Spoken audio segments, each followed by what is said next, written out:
High বন্ধুরা, আজ চলে আসলাম আর একটা ফল গাছের ভিডিও নিয়ে। দেখো, ছোট টবে কি সুন্দর পেয়ারা গাছটি হয়েছে। এটি হচ্ছে বারুইপুরীর সেই বিখ্যাত পেয়ারা গাছ।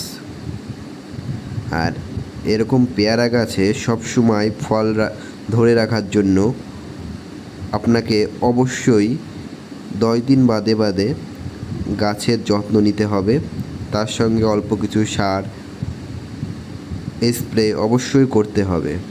আর যখন গাছে কুঁড়ি বা ফুল আসবে, অবশ্যই হিউমিক অ্যাসিড দিয়ে একটু স্প্রে করে দেবে। তাহলে কী হবে, ফুলগুলো আর ঝরবে না, সবই ফুলগুলোই ফলে রূপান্তরিত হবে। প্লিজ সাবস্ক্রাইব করে দিও এরকম ভালো ভালো ভিডিও পেতে।